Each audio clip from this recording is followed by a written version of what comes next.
عظمہ بخاری وزیر اطلاعات ہیں پنجاب کی، وہ یہ کہتی ہیں کہ پنجاب حکومت سیلاب متاثرین کی جتنی بھی مدد کر رہی ہے اپنے وسائل سے کر رہی ہے. سندھ میں ابھی سیلاب سے وہ کہتی ہیں کوئی جانی مالی نقصان نہیں ہوا، اس کے باوجود پیپلز پارٹی کو وفاق اور بیرون ملک سے امداد مانگنے پر ان کا سارا فوکس ہے. Would you like to comment on that Sadia? دیکھیں بڑی معذرت کے ساتھ چیئرمین پاکستان پیپلز پارٹی بلاول بھٹو زرداری، دیکھیں ہم پنجاب میں بہت سالوں کے بعد اس بڑے پیمانے پر سیلابی پانی سے تباہ کاریاں ہوئی ہیں. ہم نے یہ 2010 میں بھی حکومت سندھ نے جب سپر فلڈنگ ہوئی تھی وہ وقت گزارا، اور پھر آپ لوگوں کو یاد ہے 2022 میں، اور فلیش اپیل ہم نے کی تھی، کیونکہ جتنے بڑے پیمانے پر ہمیں نظر آ رہا ہے، دیکھیں باتیں چھپ نہیں سکتی. وہ جو تصویریں اور وہ جو بیوروکریٹس ویڈیوز جاری کرتے ہیں جو پنجاب میں رہنے والے ہیں، ان سے پوچھیں کہ وہ کتنی تکلیف سے گزر رہے ہیں. ہمیں اندازہ ہے کہ جتنے بڑے پیمانے پر پنجاب میں تباہی ہوئی ہے وہ کوئی ایک حکومت، صوبائی حکومت اس پہ قابو نہیں پا سکتی. فیڈرل گورنمنٹ کو، چاروں صوبوں کو مل کر اور انٹرنیشنل ایڈ ایجنسی سے رابطہ کر کر ہمیں اس معاملے سے نکلنا ہوگا. آج بھی وہ تو یہ بتاتی ہیں کہ جی پنجاب میں ہر جگہ سے پانی نکل گیا. 4 دن گجرات شہر جو ہے وہ پانی میں ڈوبا رہا، وہ ٹی وی پہ بھی نہیں چلا اور میڈم نے اس پہ بیان بھی نہیں دیا. کل میں، کیونکہ میں اس وقت اسلام آباد میں موجود ہوئی ہوں، پنجاب کے کچھ لوگوں سے جب میری ملاقات ہوئی تو وہ کہہ رہے ہیں کہ جی ہمارا بہت برا حال ہے، ابھی بھی 4-4 5-5 فٹ میں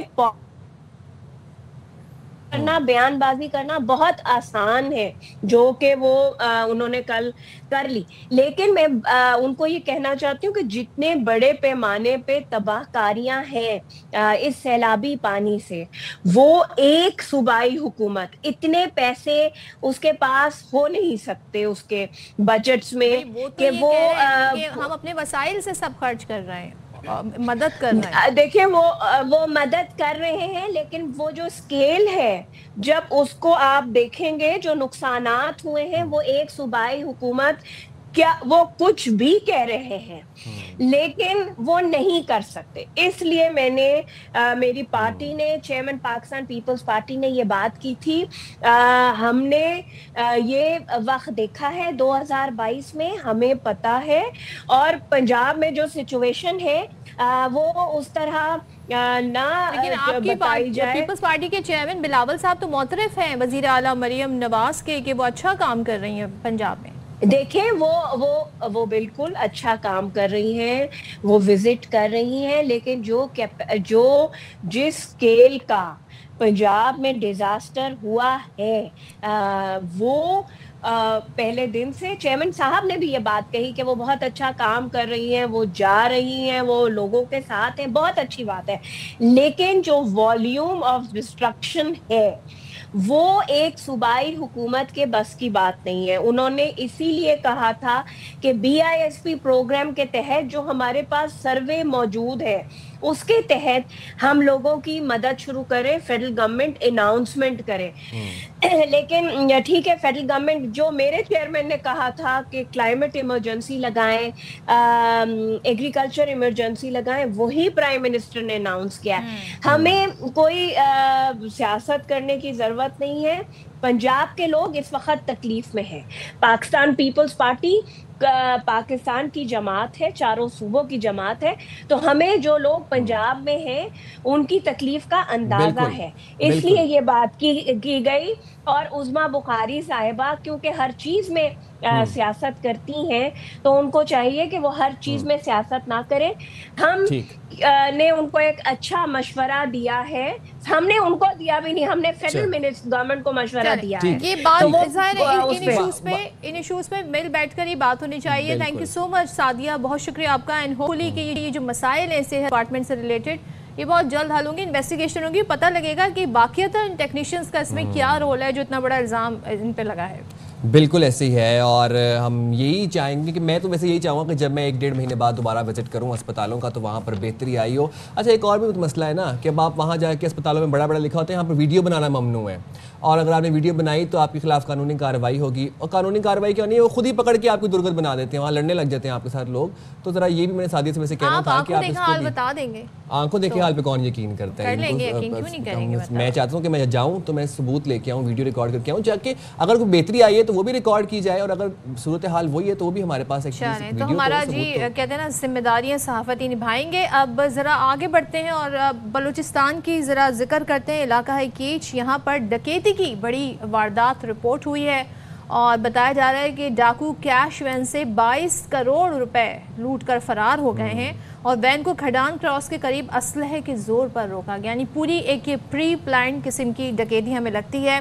یہاں پر یہ بھی بتایا جا رہا ہے کہ عملے کو یرغمال بنا کر 2 نجی بینکس کی مجموعی رقم جو کہ 22 کروڑ 5 لاکھ روپے بنتی ہے وہ لوٹ لی گئی ہے۔ اب عبداللہ مکسی ہمارے ساتھ ہیں، ان سے ذرا ڈیٹیل جان لیتے ہیں۔ عبداللہ مکسی بتائیے کہ ابتدائی جو تحقیقات ہوئی ہیں کچھ پیش رفت ہوئی ہے، کچھ بتایا گیا ہے کون لوگ تھے، کس طرح انہوں نے ساری کارروائی کی ہے؟ جی پہلے تو میں آپ کو یہ بتاتا چلوں کہ اس ٹائم جو قومی شاہراہ ہیں گزشتہ سال اس سال رواں سال دیکھا گیا ہے کہ کافی اس طرح کے واردات نظر آ رہے ہیں، کہیں پہ جو وینوں کو چور لوٹ رہے ہیں، جیسے یہاں سے لے کر جو سندھ کا راستہ ہے مٹھڑی کے علاقے سے اور ڈیرہ مراد تک، وہاں پہ کافی اس طرح کی چوری کے وارداتیں ہوئی ہیں۔ تو اس حوالے سے میں آپ کو بتاؤں کہ گزشتہ روز ایک جو واقعہ آیا ہے کیچ کے علاقے میں امیٹ شارہ پہ یہ واقعہ پیش آیا ہے، جس میں جو ڈاکو تھے 22 کروڑ سے زائد جو رقم ہے، جو نجی 2 بینکوں کے پیسے تھے، وہ لوٹ کر فرار ہو گئے ہیں۔ تو اس حوالے سے میں آپ کو بتاؤں کہ بلوچستان کی تاریخ کا کہا جائے تو بہت بڑا ایک ڈکیتی تھا جو قومی شاہراہ پہ ہوئی ہے۔ تو اس حوالے سے میں آپ کو بتاؤں کہ جو وہاں پہ جو عملہ تھا، عملے کو یرغمال بنایا گیا تھا، اور یرغمال بنانے کے بعد جو ڈاکو ہیں وہ پیسے لوٹ کر فرار ہو گئے۔ دوسری جانب میں آپ کو بتاؤں کہ جو اس صورتحال ہے وہاں پہ جو تلاش کی جا رہی ہے، کوشش کی جا رہی ہے کہ جو ڈاکو ہیں ان تک جلد پہنچا جائے۔ عملے کے بارے میں بتائیے گا کتنے لوگ تھے، ان کے بارے میں کیا معلومات؟ اس حوالے سے جی عبداللہ عملے کے بارے میں بتائیے گا۔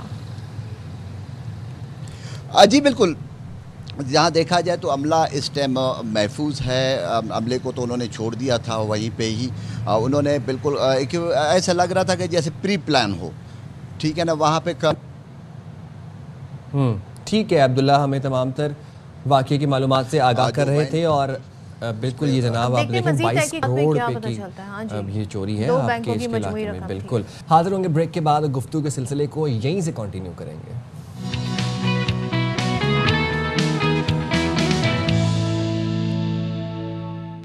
ویلکم بیک ٹو باخبر سویرا جناب، اور ہم اس سے پہلے کچھ دیر پہلے بھارت کے اوچھت کنڈوں کی باتیں کر رہے تھے۔ اچھا بھارت جو ہے نا وہ مسلسل پاکستان کے خلاف پروپیگیشن کر رہا ہے، پروپیگنڈا کر رہا ہے، اور ایک فالس نیریٹو آپ کو پتہ ہے گودی میڈیا ڈیولپ کرنے کی کوشش کرتا ہے، جو کہ ہم اس کو ناکام بنا دیتے ہیں، اس کو بے نقاب کر دیتے ہیں۔ آپ کو یاد ہوگا پہلگام جب انسیڈنٹ ہوا تھا تو اس کی تمام تر جو پلاننگ تھی، جو ڈاکیومنٹیشن تھی، وہ ٹیلی گرام پہ لیک ہو گئی تھی، اور وہ ہم نے آپ کو بتائی بھی تھی، وہ ڈاکیومنٹ دکھایا بھی تھا۔ اس کے بعد مہادیو آپریشن کی بھی ایسی لیکس ہو گئی تھیں ڈاکیومنٹس۔ اب کیا کیا ہے، کل یہ خبر آئی جناب کہ بھارت کی پاکستان اور آزاد کشمیر میں سیاسی افراتفری پھیلانے کی سازش بے نقاب ہوئی، اور وہ کیسے ہوئی؟ سیم وہی طریقہ، پاکستان میں پروپیگنڈے سے متعلق بھارت کا کلاسیفائڈ ڈاکیومنٹ لیک ہو گیا۔ اب اس ڈاکیومنٹ میں تمام تر چیزیں مینشن تھیں، بجٹ سے لے کر ایریا سے لے کر کہ کیا پلاننگ کرنی ہے، کس طرح سے کشمیر میں افراتفری ہم نے پھیلانی ہے۔ بھارت کی جانب سے جنیوا اجلاس میں تیار سازش کے پوائنٹس بھی سامنے آ گئے۔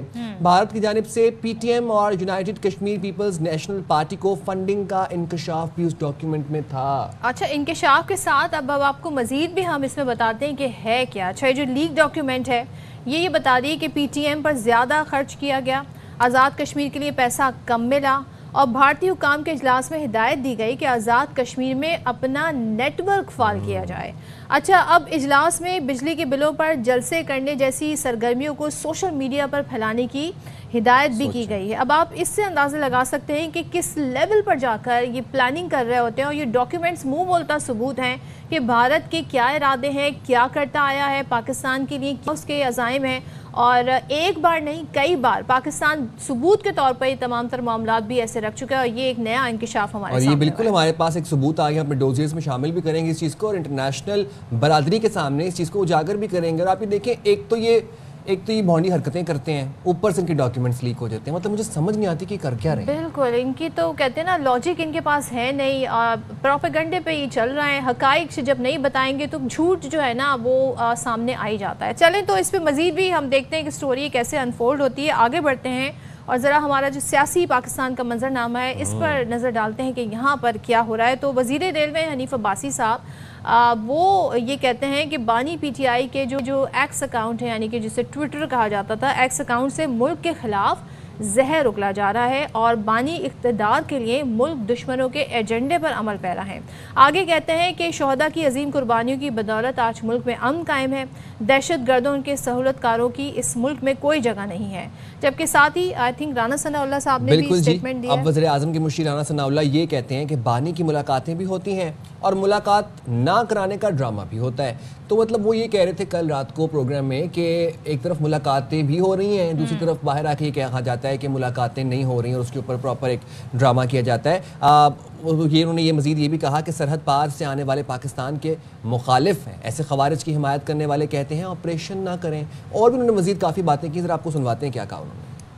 ان کی ملاقاتیں بھی ہوتی ہیں، ملاقات نہ ہوگا ڈرامہ بھی ساتھ ساتھ ہوتا ہے۔ اگر انفارمیشن آتی بھی نہیں ہے، جاتی بھی نہیں ہے، تو وہ ایکسٹینڈر کے اوپر لمبا لمبا بیان چھپتا ہے، وہ کہاں سے آ جاتا ہے؟ کے پی کے میں چیلنج ہے اور ان لوگوں کی طرف سے ہے جو سرحد پار سے آتے ہیں۔ اب شرم کا مقام ان لوگوں کے لیے ہے کہ جو ان کی حمایت کر رہے ہیں، جو کہہ رہے ہیں جی ان کے خلاف آپریشن نہ کرو۔ وہ بھائی 12 جنازے ہم اٹھا رہے ہیں، آپ کہہ رہے ہیں کہ ان کے ساتھ بیٹھ کے مذاکرات کریں۔ کسی ایک شہید کی فیملی سے انہوں نے آج تک تعزیت کی ہو، بانی پی ٹی آئی سے لے کے نیچے تک آ جائیں، بھولے سے بھی کبھی گیا ہو، لیکن دہشت گردوں کے لیے ہر وقت ہمدردی کرتے ہیں۔ جو پاکستان کو توڑنے والوں کی حمایت کر رہے ہیں، پھر آپ کس طرح سے کہتے ہیں کہ ان کو جی فیسیلیٹیٹ کیا جائے، آزادی دی جائے، سیاست بھی کریں، ملک کے ساتھ کمٹمنٹ تو شو کرو نا۔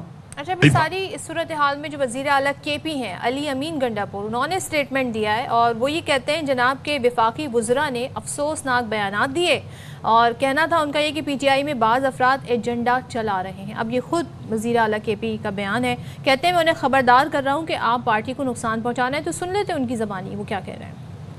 بھی ایسا دن نہیں ہے میری زندگی میں کہ میں نے عمران خان رہائی کے لیے روزانہ کی بنیاد پہ اپنا کردار ادا کر رہا ہوں۔ ہم کوشش کر سکتے ہیں، باقی تو اللہ نے کرنا ہے۔ میری ملاقات اس لیے نہیں چھوڑتے کہ ان کا ایک مقصد چل رہا ہے کہ پارٹی تقسیم ہو، پارٹی کے اندر جو بیانیے بنانے والے لوگ انہوں نے چھوڑے ہوئے ہیں، ایجنڈے والے بھی ہیں، کچھ نادان ہیں اور کچھ منافق ہیں، تو مجھے اب نہیں ملنے دے رہے، اسی لیے اسے میں ڈیمیج ہو رہا ہوں۔ پھر یہاں پہ ہمارے والے کہتے ہیں علی امین کے تو بڑے اچھے تعلقات ہیں، اچھے تعلقات ہیں۔ اچھا، this is not a new statement, لیکن ہاں وزیر اعلیٰ کے لیول سے اسٹیٹمنٹ آنا، علی امین گنڈاپور کی جانب سے اسٹیٹمنٹ آنا کہ جناب پارٹی کے اندر بہت سارے ایسے لوگ ہیں جو ایجنڈا چلا رہے ہیں۔ ہم نے دیکھا پارٹی کے اندر دوسرے لوگ بھی ہیں جو اکثر و بیشتر وزیر اعلیٰ کے پی کے حوالے سے بھی باتیں کر رہے ہوتے ہیں، اور سب ایک دوسرے پر لگتا ہے پورا ایک گروپ بنا ہوا ہے، اور ان کی اپنی جو ہے وہ اس وقت کہتے ہیں نا اسٹیٹمنٹ ہمارے سامنے آ رہا ہے۔ ہر بندے کی اپنی 1.5 انچی ایک مسجد ہے۔ تو تمام تر سیاسی منظرنامے میں بات کرتے ہیں، بیورو چیف اسلام آباد خاور گھمن نے جوائن کیا۔ بہت شکریہ خاور، آپ نے باخبر سویرا کے لیے وقت نکالا۔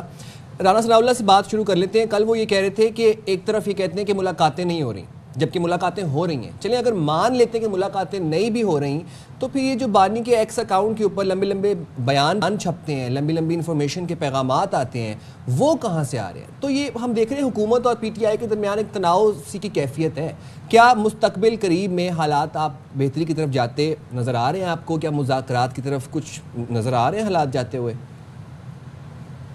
دیکھیں جی، یہ جو پاکستان کے اندر اس وقت سیاسی تناؤ ہے، خاص طور پر اپوزیشن اور حکومت کے درمیان، اور اپوزیشن میں ظاہر ہے پاکستان تحریک انصاف ہے، تو حل تو کسی موقع کے اوپر اسی صورت میں نکلے گا جب یہ لوگ اکراس دا ٹیبل بیٹھیں گے، بات کریں گے۔ اور ہم نے ماضی کے اندر بھی دیکھا جتنی بھی سیاسی لڑائیاں ہوئیں پاکستان کے اندر، تو حل اسی وقت نکلا جب بات چیت ہوئی۔ اب بات چیت کب ہوگی، کیسے ہوگی، کس ماحول میں ہوگی، اس کا فیصلہ تو ظاہر ہے دونوں طرف نہیں کرنا ہے۔ باقی یہاں تک آپ نے یہ سوال کیا کہ جی اب حکومت کی طرف سے ظاہر ہے ایک بات کی جا رہی ہے، ہم دیکھ رہے ہیں کہ 2 دن سے علی امین گنڈا پور صاحب وہاں پہ جا رہے ہیں جیل کے باہر، وہ کہتے ہیں جی مجھے ملاقات نہیں کرنے دی جا رہی ہے. وہ ظاہر ہے ایک صوبے کے چیف منسٹر ہیں، اگر وہ مل بھی لیں تو میرے خیال میں کوئی ایک بہانہ نہیں رہے گا. تو ساتھ میں یہ بھی بات بالکل درست ہے حکومت کی کہ کچھ لوگ جا کے ملتے بھی ہیں، اور ان کے جو وکلا ہیں خاص طور پر بیرسٹر گوہر صاحب چیئرمین پی ٹی آئی ہیں وہ ملتے ہیں، جو بیرسٹر گوہر ہیں، باقی پچھلے دنوں ان کے جو خاندان کے لوگ ہیں وہ بھی مل رہے ہیں، ملاقاتیں ہو بھی رہی ہیں. لیکن ظاہر ہے پی ٹی آئی جس انداز سے ملاقاتیں چاہ رہے ہیں اس انداز سے وہ کہہ رہے ہیں کہ ہمیں ملاقاتوں کا وقت نہیں مل رہا. تو یہ کشمکش جو ہے، یہ لڑائی اس وقت تک جاری رہنی ہے جب تک ظاہر ہے بنیادی تنازع دونوں طرف کے درمیان ہے. وہ ظاہر ہے ہم نے دیکھا ہوا ہے کہ فروری الیکشن سے آن ورڈ یہ تنازع چل رہا ہے. تو امید ہی ہم کر سکتے ہیں کہ دونوں طرف جو ہیں بیٹھے، کیونکہ پاکستان کے اس وقت جو مسائل ہیں، ہمارے جو چیلنجز ہیں خاص طور پر معاشی چیلنجز، اور اسپیشلی کرنٹلی جو سیلاب آئے ہیں پنجاب کے اندر، اور اب ظاہر ہے سندھ کے اندر پانی جا رہا ہے. دیکھیں لٹرلی جو ہے اس وقت پورا پنجاب جو ہے وہ اس کی جو ایگریکلچر ہے وہ تباہی کی ایک کہانی سنا رہی ہے.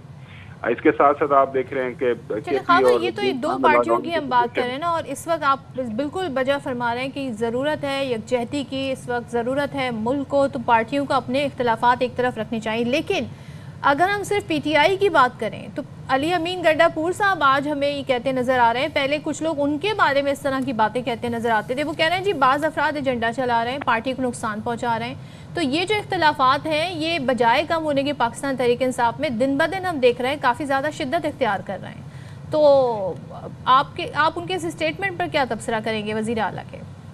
دیکھیں یہ صدف شروع دن سے ہم دیکھ رہے ہیں کہ جو لوگ اندر ملنے جاتے ہیں، جو بھی گروپ مل کے آتا ہے وہ باہر آتا ہے تو ایک اپنا ایک بیانیہ بتاتا ہے کہ جی ہماری بانی کے ساتھ یہ ملاقات ہوئی ہے اور بانی نے یہ میسج دیا ہے.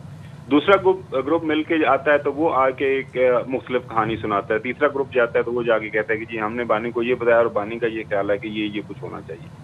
اس کے ساتھ ساتھ آپ دیکھ رہی ہیں کہ ظاہر ہے جو سب سے بڑا ایشو جو آپ نے جس کے اوپر بات بھی کی کہ ان کے جو ہے ٹویٹر اکاؤنٹ جو ہے اب جو کرنٹ جو ایکس ہے اس کے اوپر لمبے لمبے ان کے بیانات بھی آتے ہیں. اب ہمیں نہیں علم بنیادی طور پر کہ وہ جو پیغامات ہیں وہ کس کی جو ایما کے اوپر سارا کا سارا وہ لکھا جاتا ہے. کیا بانی ایز اٹ از وہی چاہ رہا ہوتا ہے کہ یہ میرے اکاؤنٹ سے لکھ کے اس کو جو ہے ٹویٹ کر دیا جائے؟ اب دس از سم تھنگ یہ صرف بانی ہی بتا سکتے ہیں. تو میری رائے میں یہ جو کشمکش ہے، لڑائی ہے پارٹی کے اندر، یہ تقسیم ہے، گروپ بندی ہے، یہ اس وقت تک جاری اور ساری رہنی ہے جب تک بانی کے ساتھ کمیونیکیشن بہتر نہیں ہو جاتی، یا کسی موقع کے اوپر ان کو اگر فرض کہ وہ جیل سے باہر آتے ہیں اور آ کے وہ اپنا جو پارٹی کی براہ راست جو ود ان پارٹی یہ سارے مسائل ہے اس کا حل نہیں کرتے، اس وقت تک یہ سارے معاملات چلتے رہنے. ظاہر ہے پارٹی ہے، ایک بڑی پارٹی ہے، وہاں پہ یہ بھی ایشو رہتا ہے کہ جی پارٹی کو چلانا کس نے ہے، پارٹی کے اندر یہ ساری جو تقسیم ہونی ہے عہدوں کی اور پارٹی کی پالیٹکس ہے اس کو کس طرح لیڈ کرنا ہے، کیسے کس انداز سے کرنا ہے. فار ایگزامپل حالیہ دنوں کے اندر پارٹی کے اندر ہم جانتے ہیں کہ اکثریتی رائے یہ تھی کہ جو پارلیمان میں لوگ بیٹھے ہوئے ہیں کہ ہمیں کمیٹیز نہیں چھوڑنی چاہیے، ہمیں پی ایس سی نہیں چھوڑنی چاہیے، ہمیں پارلیمان کا ایکٹیولی پارٹ رہنا چاہیے. لیکن ظاہر ہے اندر جو بانی نے فیصلہ کیا کہ پارلیمان سے نکل جائیں، اس کا کوئی فائدہ نہیں ہے. تو وہ یہ معاملات تو چلتے رہیں گے اور یہ پارٹی اسی طرح تقسیم رہے گی میری نظر میں جب تک یہ جو کمیونیکیشن واضح طور پر پتہ نہیں چلتا کہ کون کیا کہہ رہا ہے اور کون اندر سے کیا پیغام لے کے آ رہا ہے. اچھا خابر ویسے آپ کی موجودگی کا فائدہ اٹھاتے ہوئے ایک اور میں آپ سے سوال پوچھنا چاہوں گا. کل ہم نے دیکھا ہے کلاسیفائڈ ڈاکیومنٹ لیک ہوا بھارت کی جانب سے جس میں آزاد کشمیر میں سیاسی افراتفری پھیلانے کی سازشیں تھیں، پراپر پلاننگ تھی. یہ ایک اور ڈاکیومنٹ میں کہوں گا کہ جو لیک ہو گیا ہے، یہ کتنی الارمنگ سچویشن ہے؟ پاکستان کا اب جو کیس ہے بین الاقوامی سطح پر وہ اور کتنا مضبوط ہو گیا ہے اس ثبوت کے بعد؟ دیکھیں یہ بات جو ہے روز روشن کی طرح بیان ہے کہ انڈیا کو جب بھی موقع ملے گا وہ اس طرح کی حرکتیں کرے گا، اور خاص طور پر جب مار کا حق کے اندر اس کو ہم نے دیکھا کہ مار پڑی اور روز روشن کی طرح ہم نے دن دہاڑے جو ہے وہ ساری دنیا کو بتایا کہ this is how we are and this is how we have defeated one of the, جو کلیم کرتے ہیں کہ ہم ایک بڑی فوج ہے ہمارے پاس, دنیا کا ماڈرن ترین ہمارے پاس حالات ہیں. تو اب اس طرح کی حرکتیں کر کے وہ جو ایک شکست کھائی ہے انہوں نے میدان جنگ میں, اس کا ازالہ کرنا چاہ رہے ہیں کہ پاکستان کے اندر جو ہے ڈسٹربنس کریٹ کی جائے, پولیٹیکل انریسٹ کریٹ کیا جائے, پاکستان کے اندر اندرونی اس طرح کے معاملات کیے جائیں کہ پاکستان ان کے اندر الجھا رہے. جو اصل سوال ہے میری نظر میں وہ یہ ہے کہ اب ہمیں دیکھنا ہے کہ ہمارے پاس یہ انفارمیشن پہلے بھی تھی, اب جو واضح طور پر ٹھوس شواہد کی شکل میں ہمارے سامنے آ گئی ہے, ڈاکومنٹ لیک پہلے بھی جس طرح آپ نے بتایا ابھی بھی آ گیا ہے, تو یہ چیزیں آلریڈی ہمارے پاس موجود ہیں. اب اس ڈاکومنٹ کو سامنے رکھتے ہوئے ہم نے اس مسئلے کا حل کیا کرنا ہے یہ بڑا ضروری ہے. اور کل میرے خیال میں APC آزاد جموں کشمیر کی ساری سیاسی جماعتوں نے مل کے کی ہے, وہاں پہ انہوں نے ایک اعلامیہ بھی پڑھا ہے کہ ہم کسی بھی اس طرح کی بیرونی سازش کو جو کامیاب نہیں ہونے دیں گے, اور ہم مل بیٹھ کے جو بھی ہمارے اندرونی مسائل ہیں اس کا حل کریں گے. اور ظاہر ہے ہمارے اندر جو اس طرح کی کالی بیڑے بیٹھی ہوئی ہیں جو کہ ظاہر ہے باہر سے انفلوئنس ہو کے یا باہر سے کسی ہمارے دشمن کی ماں کے اوپر ملک کے اندر اس طرح کی اگر کوئی جو پولیٹیکل یہ جو ثبوت ہمارے سامنے ہے یہ پھر ہم دنیا کے سامنے رکھتے بھی ہیں, اور ابھی بھی یہ دیکھ رہے ہیں ہم کہ بھارت کی یہ اوچھی ہٹ کنڈے یہ سلسلے جاری ہیں. دیکھتے ہیں آگے اس پر مزید پاکستان کس طریقے سے موقف رکھتا ہے. تھینک یو سو مچ خاور. تو جی ہم جائیں گے چھوٹی سی بریک پہ, حاضر ہوں گے بریک کے بعد. Stay with us. Welcome back once again. اور جب ہم بات کر رہے ہیں تو اس وقت جس topic per Saim I think سب سے زیادہ ڈسکشن ہونی چاہیے وہ ہے کلائمیٹ چینج, کیونکہ کلائمیٹ چینج میں پاکستان کا کہتے ہیں کاربن ایمیشن میں وہ رول نہیں ہے, لیکن پاکستان ان ممالک میں شامل ہے جو سب سے زیادہ کلائمیٹ چینج سے متاثر ہیں. اور اس کا جو سامنے ثبوت ہے وہ یہ ہے کہ جس طرح کی بارشیں ہوئی, مانسون کا سیزن پہلے آ گیا, جون سے شروع ہوا, اب یہ ایکسٹینڈڈ ہے, ابھی بھی یہ 11واں آئی گیس یا 12واں اسپیل بھی آنا ہے. اور جس طرح کی سیلاب کی تباہ کاریاں آئیں اور جس طرح کی کلاؤڈ برسٹ کی سچویشن ہم نے دیکھی, سب بتاتا ہے کہ کس طریقے سے موسمیاتی تبدیلی ہو رہی ہے. اور یہ تبدیلی اب ملکوں پر مختلف طریقے سے اثر انداز ہو رہی ہے, خاص طور پہ سیاحت پر بہت اثر انداز ہو رہی ہے. اب جون جولائی اگست کے منتھ وہ ہوتے ہیں جب لوگ اپنے بچوں کے ساتھ ویکیشن پہ جاتے ہیں, چھٹیاں گزارتے ہیں, لیکن اس بار ہم نے دیکھا پوری فیملیز جو ہیں ان کے ساتھ ٹریجڈی ہوئی اور کیا کیا واقعات سامنے. اور آپ دیکھیں کہ اس سال تو ہم نے ایسے فینومیناز ایکسپیرینس کیے ہیں جو ہم زندگی میں نہ کبھی پڑھا, جن کے بارے میں نہ کبھی سنا. کلاؤڈ برسٹ, گلوف, اس کے بعد انپریسیڈنٹڈ رین فالز ہو رہی ہیں, ہیوی رین فالز ہو رہی ہیں, اربن فلڈنگ اتنی ہوئی, فلیش فلڈنگ اتنی ہوئی. اچھا اس کے بعد پھر ارلی مونسون, اولے گرے, ارلی مونسون جیسے کہ بھی آپ نے بات بتایا, اور اس کے بعد پھر ایکسٹینڈڈ مونسون, ایک جلدی آ گیا اوپر سے ایکسٹینڈ ہو گیا. اب صدف آپ کو پتہ ہے کہ مزید اور مطلب 6-7 مہینے بعد آپ کو پتہ ہے کہ ہم خشک سالی فیس کر رہے ہوں گے ہمارے, کیونکہ جو پانی آیا ہم نے کہیں پہ سٹور تو کیا نہیں. اب ہم ہی آپ کو بیٹھ کے بتا رہے ہوں گے آج سے 6-7 مہینے بعد کہ جناب ملک میں خشک سالی کی سچویشن ہے, کیونکہ ہماری کتنی فصلیں جو ہیں وہ تباہ ہوئی ہیں. اور اس کے بعد سائم جب سردی آتی ہے تو آپ کا صوبہ پنجاب, ایون کہ سندھ, کتنا اسموگ سے متاثر ہوتا ہے. یس اسموگ دیکھیں. اچھا ایک چیز میں یہاں پہ کہوں گا, کلائمیٹ چینج تو ہے لیکن کلائمیٹ چینج کا جو میجر اسٹیمولنٹ ہے وہ کون ہے؟ ہم لوگ ہیں. ہم نے اپنے ماحول کا خیال نہیں رکھا. آج ہم سیاحتی مقامات کی بات کر رہے ہیں, مجھے کسی جگہ پر لے جائیں آپ مجھے لولو سر لے جائیں, آپ مجھے نیلم ویلی لے جائیں, آپ مجھے کسی لیک کسی دریا پہ لے جائیں, میں آپ کو دکھاؤں گا وہاں پر ہم نے کیسے پلاسٹک پھینکا ہوا ہے. آپ یہاں سی ویو لے جائیں, مجھے دور کی بات نہیں کر رہا. ہمارے اندر جو یہ ایک مزاج بن گیا ہے نا کہ ہم جاتے ہیں انجوائے کرتے ہیں اور وہیں پر کچرا جو ہے وہ چھوڑ کر آ جاتے ہیں, وہ ہمارے اوپر اب ساری سچویشن آ رہی ہے. لیکن ظاہر ہے ایک بڑا ذریعہ مبادلہ ہے جو سیاحت سے کمایا جاتا ہے, اس کو بھی ڈیمیج ہو رہا ہے. تو اس پر بات کر لیتے ہیں کہ کیا جانا چاہیے. ہمارے ساتھ موجود ہے director general culture and tourism Khyber Pakhtunkhwa Habib Ullah صاحب. تھینک یو سو مچ حبیب صاحب جوائن کرنے کے لیے. سب سے پہلے تو یہ بتائیے گا جس طریقے سے موسمیاتی تبدیلی اثر انداز ہو رہی ہے, سیاحت متاثر ہو رہی ہے, سیاحت سے منسلک جو آپ کی معیشت ہے وہ متاثر ہو رہی ہے, جس طریقے سے ہم نے دیکھا کہ فیملیز پوری فیملیز جو ہیں وہ پانی میں بہہ گئی, کیا وہاں پہ سچویشن رہی, پھر روڈ رابطے سب منقطع ہو گئے تھے, کیا ہنگامی طور پر اسٹیپ لیے جا رہے ہیں اس حوالے سے؟